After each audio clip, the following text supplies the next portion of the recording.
Hello, everyone. Welcome to AME's 2-Second Lean series.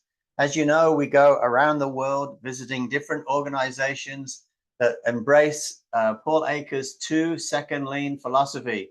You can see here that we visit some great companies in 2023. And now in 2024, we've got some more great companies to showcase. We visited Greece at Alpha, and then we visited Bernard at New Zealand. And today we are going to be visiting a fantastic company down in Argentina with Pablo Scarpatti and his team. So after you, Pablo.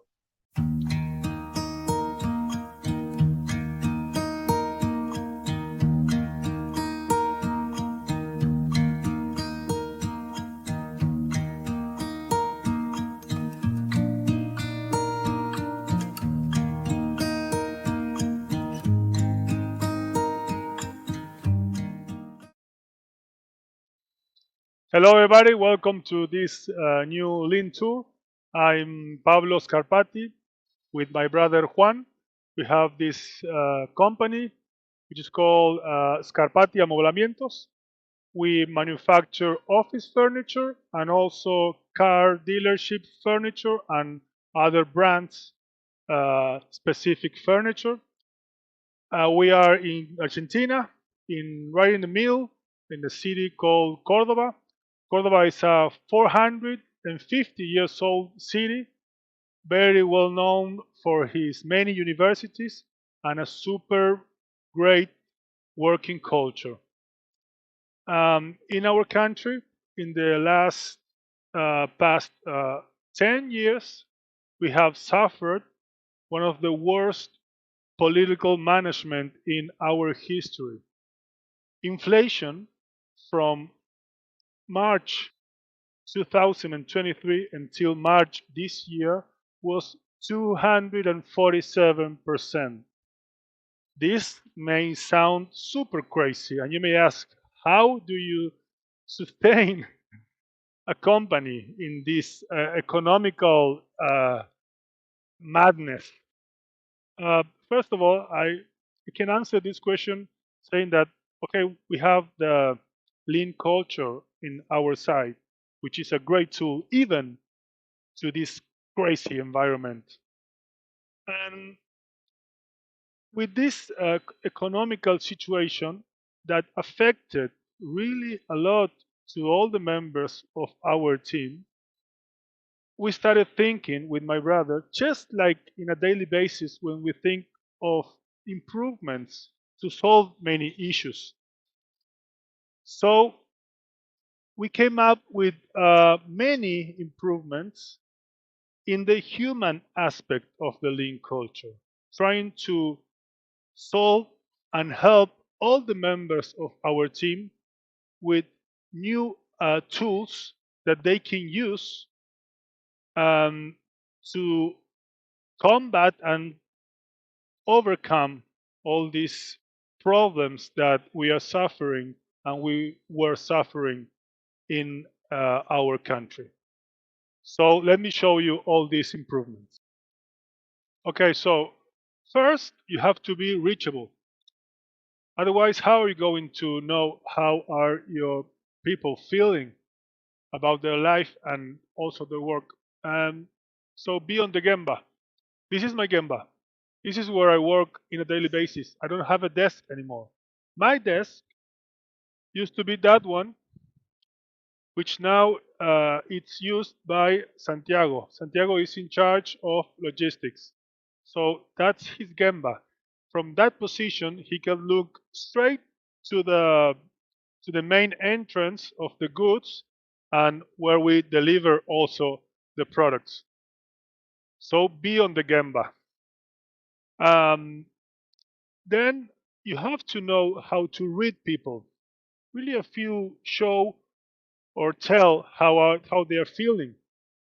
So I read and saw many videos of Joe Navarro, who is a former FBI agent that wrote many books about nonverbal communication. And with that tool, I started to realize how my team is feeling without them telling me, just to look by their faces or their gestures. And something I learned in my study mission with Paul in Japan, from we had a class with Teruo Yabe, who said that leaders must be humble, warm-hearted, strict, and fair.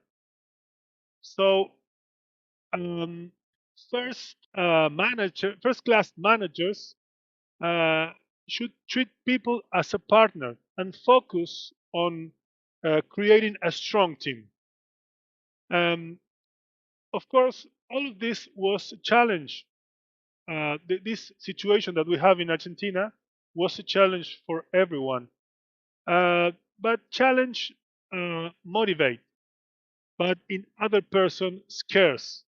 So you must know how to handle those reactions and improve uh, the working scenario for better results. So talent increases motivation and vice versa demotivates. So letting people be original increases their motivation. That's why you have to do what you know you are great at. Most of the people in the world works in something that they don't like. I think it's a 20 or 80% ratio. Paul, you can help me on this one. I made some research and 20% of the people work on something they really like and 80% don't. Um, so there's a super nice uh, phrase that I want to say is that he who has a why can bear almost anyhow. That's from Nietzsche.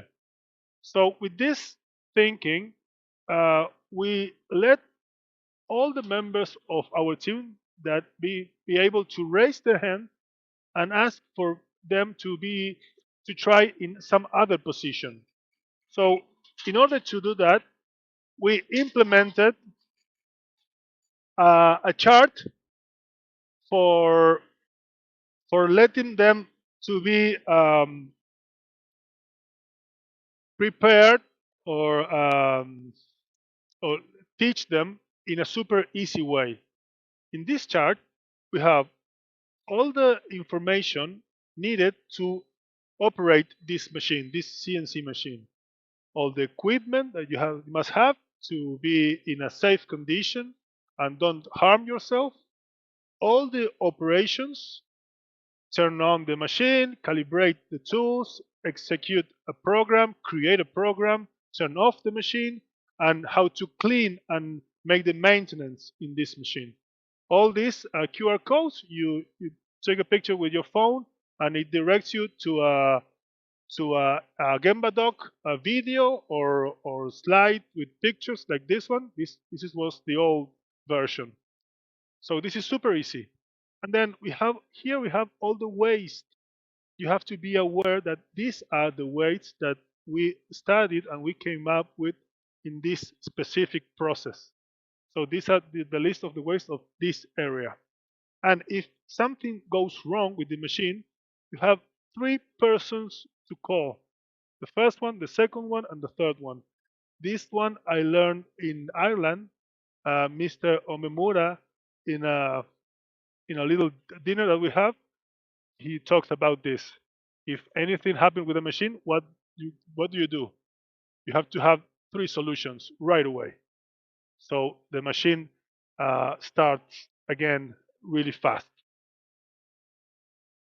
One of the other improvements that we are really proud of is this resting area, in which, with my brother, we took a really great effort to make it as comfortable and as nice as it can be. Even uh, at this point, my wife came to look at this space when we finished it, and she said, "This kitchen is even better than the one that we have in our house." And I answered her, "Of course, this is the way it should be.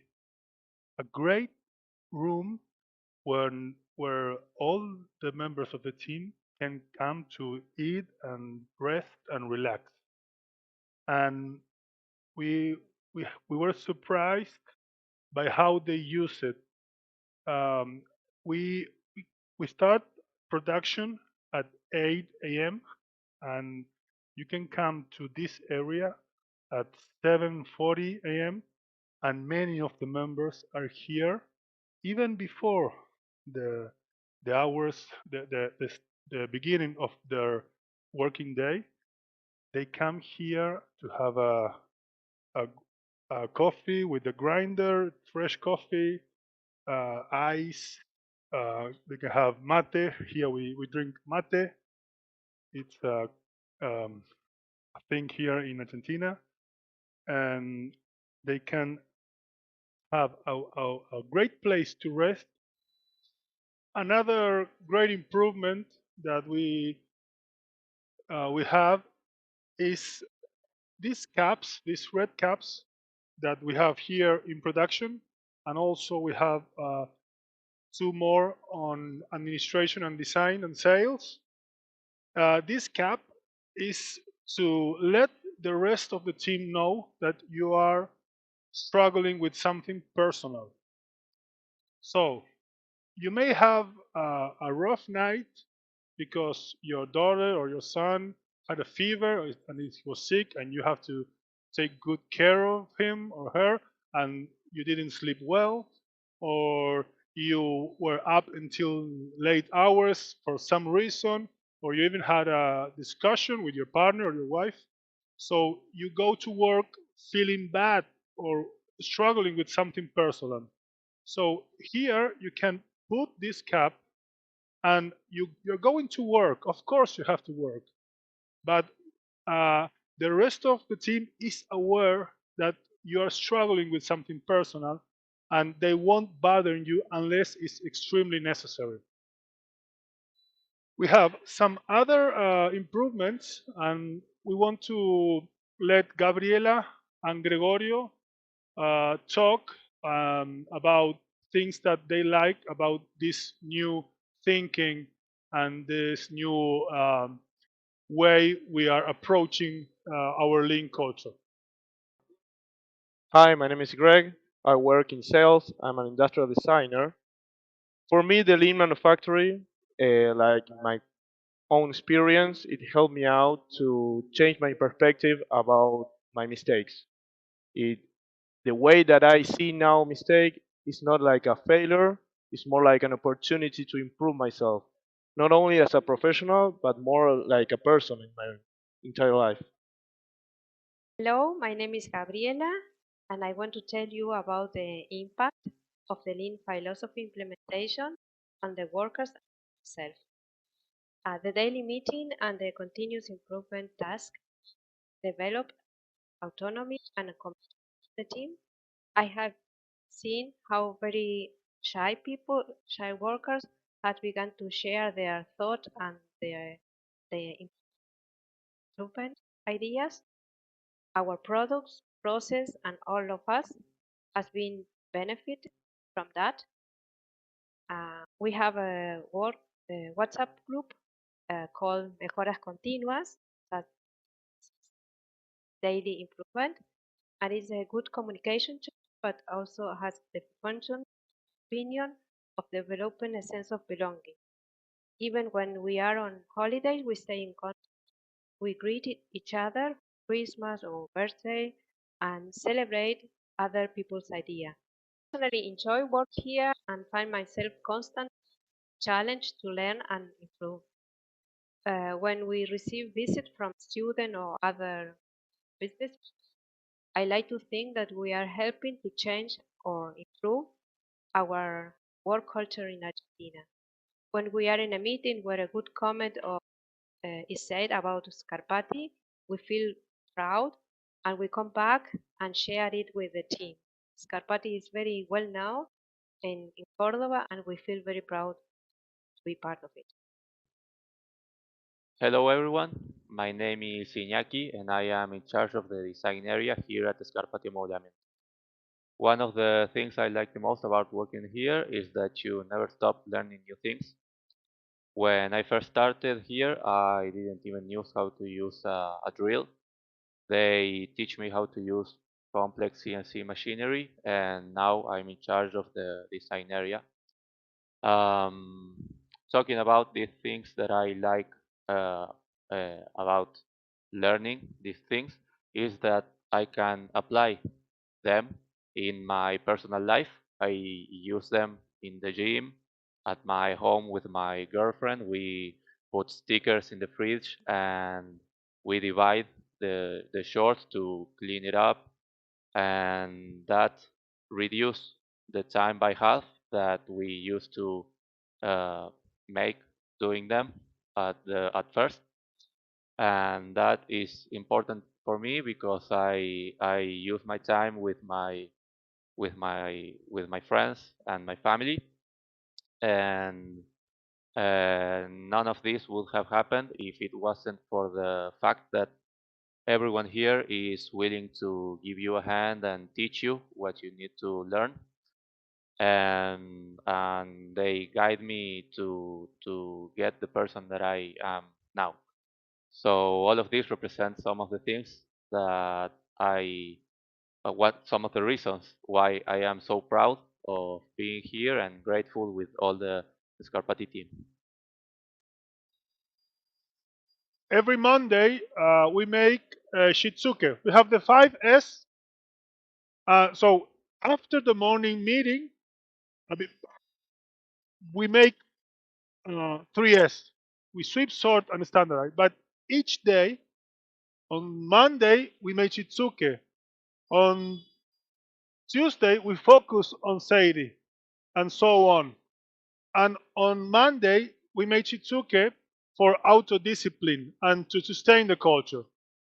We took time and effort to teach not only about tools that are regarding production or improvements, but also about respect, precision, motivation, and other tools that to build a strong team in a personal, in a human way. Um, so we erase fear, showing that we are a strong team and a strong company, and we help all our members of the team, providing them tools to be able to fight against this economical and social storm. So they are stronger now. Also, we improve the relations, and we make a great social environment of respect. We then realize that um, we need to improve even more these classes and these teachings of improvements in a personal way. So we make these beautiful slides, and we prepare this on Friday with Gabriela from Quality and Sebastian, who is our production leader, and we make slides of the tools that we provide the people to be strong, and then we ask questions, and we continue with this teaching on the next Monday, and we make it 4 Mondays a month in one subject. So we sustain and we create a culture, a strong culture, and learning on this subject. So there is, we found out with that there is no place in all of our country that you can learn all the skills needed to sell, research, design, manage, supplier, process materials, package, deliver to anywhere in the world by ship or by plane or by container, all the documentation, also travel, install all these uh, furnitures, and best of all of these tasks being improved with Kaizen. So we understood that we are no longer an office furniture factory. We are an office university. So we are preparing all of the members of our team, even to let them have the chance to finish their master degree and left our company if they want and start their own business. This happened before with two members of our team that were in a super high position, and right now they are running their business. One of them is Miguel, and the other one is Ignacio. They are manufacturing kitchens and dressers, and they are growing and they are super strong in their business. Also, this led other members of the team to grow and take the positions of the members that left, and they can grow in a personal and in a professional way. They bring new ideas and new solutions in these new positions. So we still keep growing. So something I have to say, closing all this idea, that my position in the company changed. My Gemba changed. Right now, the hearts and the mind of my team are my Gemba. Thanks very much. Wow, incredible, absolutely incredible, Pablo. This is probably the most prevalent version of servant leadership that I've ever seen. That now that you're actually bringing together your whole team and teaching them how to manage a business, absolutely incredible. So it looks like we've lost Paul, but Pablo, incredible journey, and you've obviously matured from when we did your last tour a couple of years ago to a point now where you realize that growing your people is the most important thing. Yes, we first wanted to overcome these economical and social difficulties that we all had as a team, and I think that making them feel proud, making them a possibility to grow in other positions, learn new skills, and together as a team build a super strong company, erase that fear and make us a really good company in this crazy, super crazy scenario. 247% inflation, it's wild. We solve many issues and we also grow. So this is the way that leaders must overcome these situations, with humble leadership and building a super strong team. Can I just make a comment here real quick? Yeah, absolutely. So when I first saw what Pablo was doing, I vehemently disagreed with what he was doing. I didn't think it was smart to go and be training your people to start their own company, particularly in this particular case. Pablo is the people are starting a company and potentially competing business. They're starting cabinet shops and furniture. And after I looked at the whole thing a little more, I viewed it through the prism of, you've got a country that is in very difficult economic conditions. And I think all hands on deck to do everything possible to sustain and build the company, including doing things that might seem counterintuitive to some of us. It certainly seems counterintuitive to me.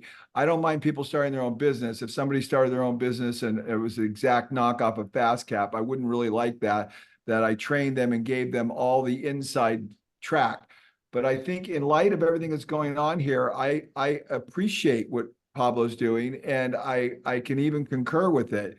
It's open to discussion with all of you, but something to think about. I think what he's doing is, at the very least, very noble, very selfless. Absolutely, absolutely. Thanks, Paul. Thanks. Yep. So Jim, do we have some questions from the audience? I think we've probably got quite a number of them. Let's get the questions going. Sorry, we didn't really get any. We got a lot of great comments coming in, but there was no real questions. some Oh, there really was- positive things being said, but no questions. Sorry. Super Okay. clear then. I've got a question for you, Phil, Pablo. Phil does. Hey, Phil. How you doing, Pablo? So how did you start? So where did you get this mindset to change that we need to really focus on growing people? Because this is really the definition of growing people. If we're growing them to the point that they're going to leave our business, something must have changed in your mind. And what changed? And how Good did you question. start? Good question. Great question. Great question. So first, the first reaction that we have with my brother was to raise the salaries and then give them supermarket vouchers. But that was an instant and a poor solution. So we said, this is going to be this issue, this economical issue. We don't know when it's going to stop. So we must provide our team and also our company build a strong structure for each one and for the whole team.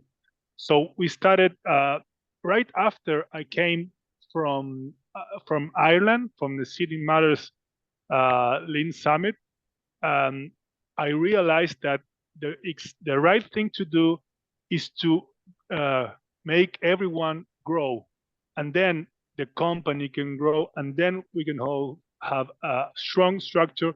Because listen, not only we have difficulties as an individual with this money or social problem, also as a company they can lose their jobs, and we can all lose our income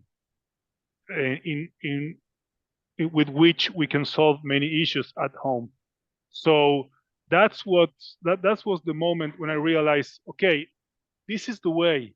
Building strong, professional human beings is the way to make every other thing grow and can sustain and fight anything that comes into us. I hope that answers your question, Phil. Yeah, it's certainly a different model than we've ever heard anyone ever talk about before. I've never heard anybody ever say this. Hey, you're going to go start your own company and it's even going to be in the same industry. Yeah, it's a different philosophy. Very unusual. But remember, the one thing that we say: without competition, there's no innovation. So Right. it drives innovation, which is better and better and better for everybody. Thank you, Adam Smith. Absolutely. Absolutely. Okay, There are two things I want to say about that go ahead. issue, that aspect of. One is the one that you mentioned. It is good to have a great competition, but because it pushes you to be aware and overcome the other things that the competitor throws at you.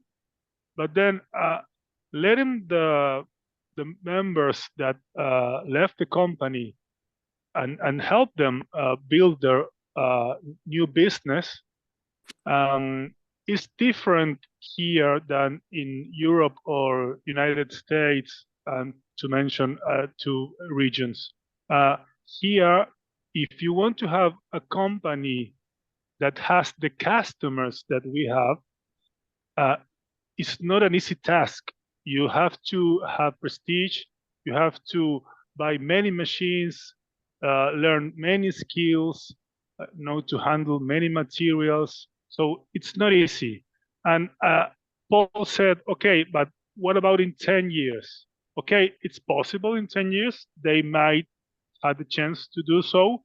But then in 10 years, when are we going to be?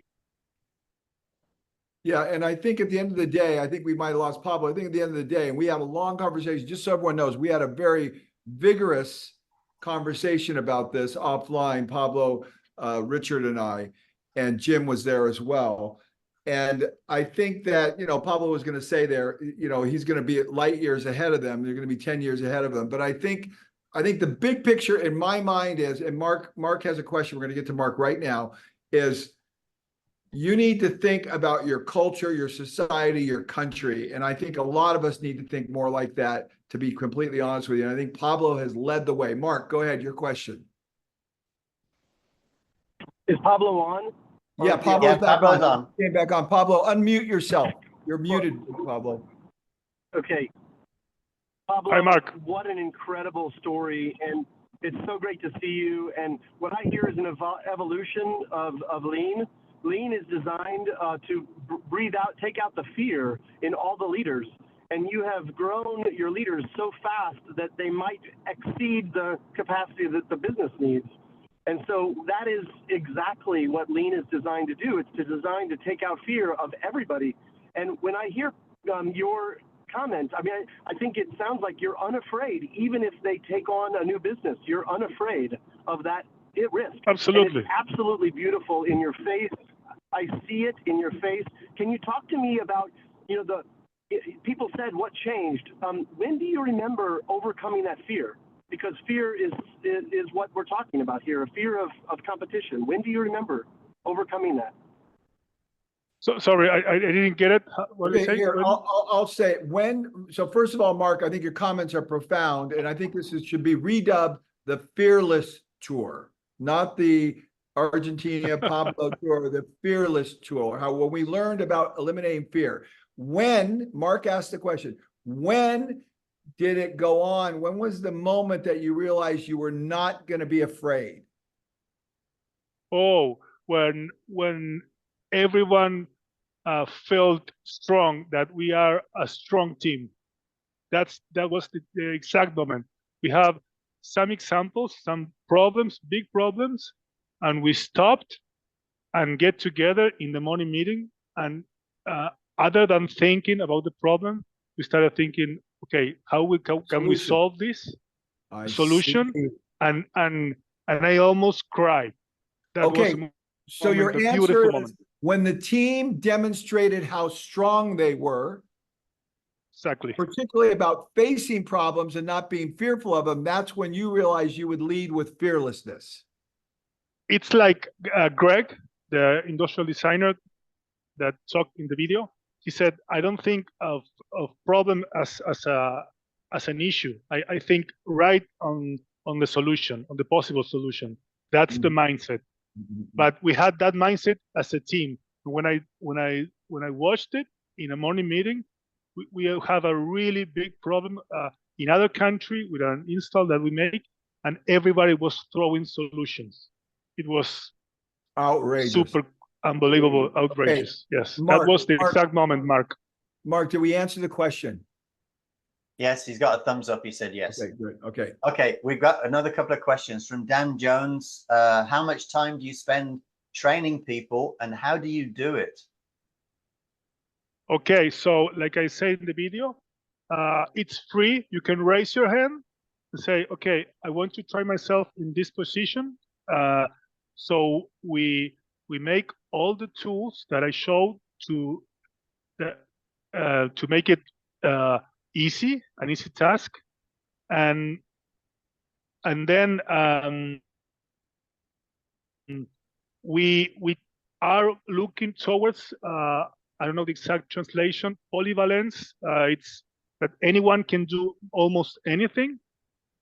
So we change the people and we try them in another task, another position, and sometimes they realize that they are really good at something that they don't know. So it's kind of like a culture. Like everyone always wants to try different things, and we always want to put people in different positions. Right now, we have 5 new members that are being trained now, and this training, it has the better result in our history. In 3 days, they are they know how to do the task, and they are doing it quite good. Before we had many problems and issues with that, but these 5 new members are working just as the members that teach them the task. Pablo, let me ask a question real quick here. Jim, what was the question specifically the guy asked? He says, how much time do you spend was written- training people and how do you do it? So you did it by making all processes visual and easy to understand. And the question is then, how much time do you spend? Is there a specific routine perhaps that they're asking? No, it's quite easy. I will say 2 weeks it's enough, but on some parts like CNC or sales, it might take longer because it's more difficult. Okay, got it. So first of all, a general process could be mastered in possibly 2 weeks. Other ones that are more complicated could take more time than that. Yeah, But there isn't yeah. a specific structure other than they say, that's what I want to do. Then the structure has been set up for them to learn it, and you work with them through it 2 weeks or however long it takes, but generally 2 weeks. Yeah, and he's got the Yeah, standard. we're really foundation. flexible. Yeah. Okay. Yeah, got we're it. really Okay. flexible. More All right, questions. More we questions. got another Let's one. keep it going questions. Yeah, we got another one from Norm in China, Norm O'Hara. Can Pablo walk us through his daily kata? What does a typical day look like as far as lean training and mentoring his people? Good question. So how is the day, Kara?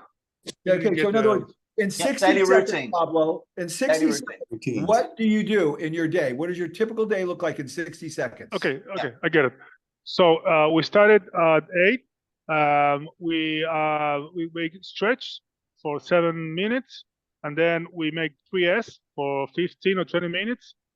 If each S, we focus on each S on every day of the week, Right? and then for 20 minutes we came back together. There's a buzzer, and we came together to the morning meeting area. We discussed many subjects, and then we work for 8:40 to 12. They have a resting moment, and then Specifically we work. you. No. Specifically you. We want to know what your day looks like. Oh, What does okay. your day look like? 60 seconds, your day. What is a typical day in your life? Okay, I came to the factory early at 7, and I started receiving people with fresh coffee, and then we have the morning meeting, and then I walk around and see improvements, and then I make a little time to buy some things, and then I look over to my suppliers, and then we have meetings for sales or for installs, and I walk around every time for all the facility, talking with people and look for improvements or teach them something new. Talk with them, talking with them. That's what I do. You're not locked in an office. You're constantly moving around, working with everybody in every department. His office. I don't have a desk. Yeah, Norm, did Yeah, we answer? I don't have a desk. Norm, did we answer your question? Okay, Magdi, go ahead. We've got another one, another question. Go, Jim. Okay, Magdi. Hi. When? I hope everybody is listening. Can hear me. Yes, thank you very much. Nice tour. And I relate to one subject, which is the red hat, which is the process that's in place for somebody have some issue at home. My question to Pablo, because this is deeply affect, especially in our culture, people, they don't normally tend to share what's problem bothering them at home. So having this in place, it might give people encouragement to do it. But in Africa here, we can't get them to speak about what they have.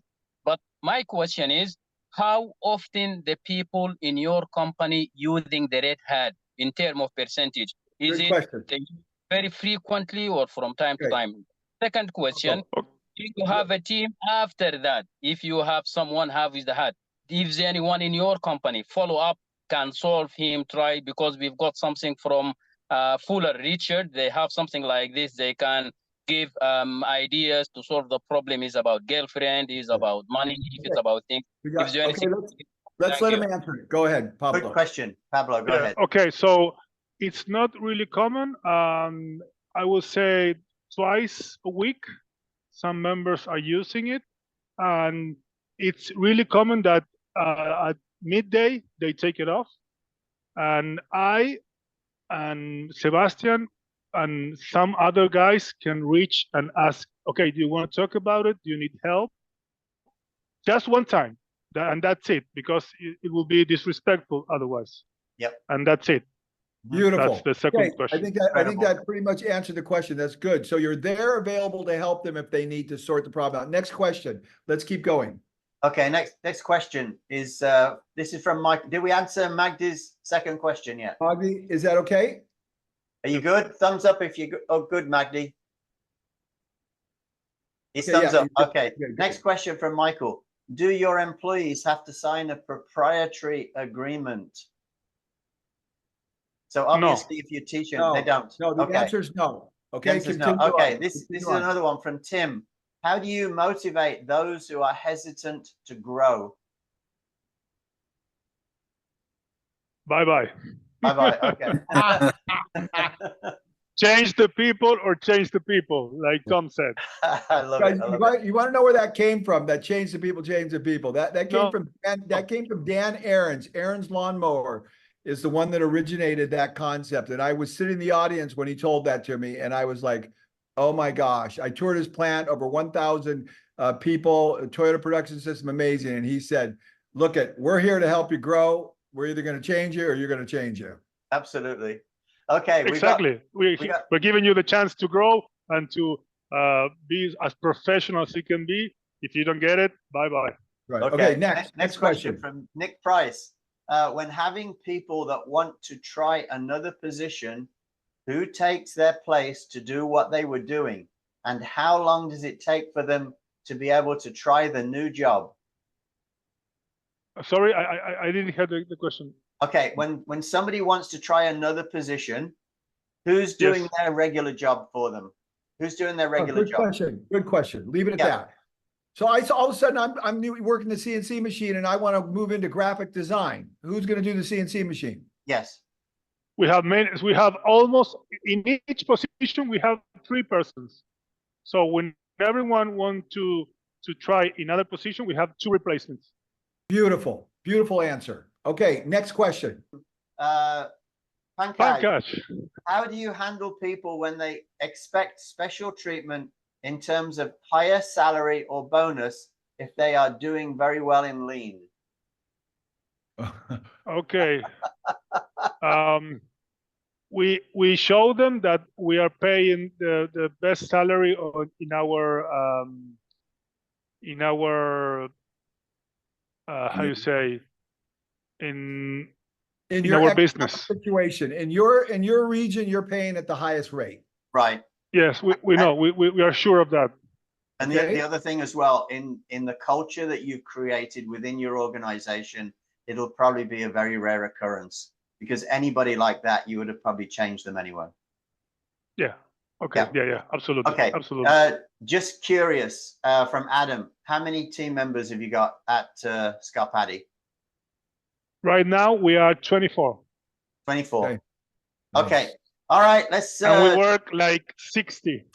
And Pablo, you were like congratulations 60. on your. You work like you're 60. You're 24. You work like you're. Congratulations on your success, and more importantly, thank you for being an extraordinary leader and jumping the gap and doing something different than the rest of us are probably doing. And I think it's really amazing.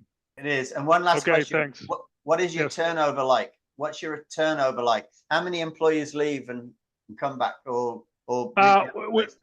we just looked at it today. It's 3 people a year right now. Last year was 3 persons. Yeah. Okay. Thank you, Pablo, and your family. Thank you. Obviously, it's incredible. Just incredible story that you've shared with us. Our next tour is going to be in a month's time, Wednesday, June the 12th at 11 a.m. Eastern Daylight Time. We're going to Southwest Seal Buildings. We're going to visit Adam and his team. That'll be absolutely great. Don't miss it. Don't miss it. Don't miss it. You're going to have a fantastic tour there as well. So AME's Atlanta conference, there is a special code for the 2-second lean attendees. You'll all get that special code. It will give you the lowest possible registration price that anybody ever gets. It's a normal price for groups of 50 or more, but you will get that price if you're a 2-second lean attendee from one of our sessions. The Lean Sensei, benchmark yourself against the rest of the AME Excellence Award winners. It's free with an AME membership. It might even be free to everybody now. I'm not sure. You can access it on our website at ame.org.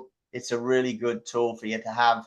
And by the way, we are a not-for-profit organization. So if you feel like you want to donate just a few dollars for us, it helps keeps us going.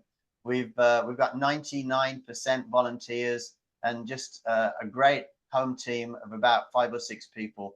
So we want to share, learn, and grow with everyone. We do it because we're passionate about it.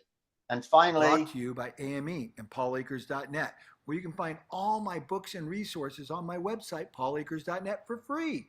You can even get my new app, 2-Second Lean Play, where I have all my books available in 9 languages in the audio format, designed for you to listen while you work and play at paulakers.net or Lean Play. Thank you, everybody, for watching today's session. And again, last but not least, thank you, Thanks. Paul, and all your team. Thanks. It's an honor. For me, it's an honor to be around these rock stars, these lean rock stars. Thanks. Great job, Thanks, Pablo. everyone, Thanks, for giving Thank you, everyone from all over the world. giving me their time. It's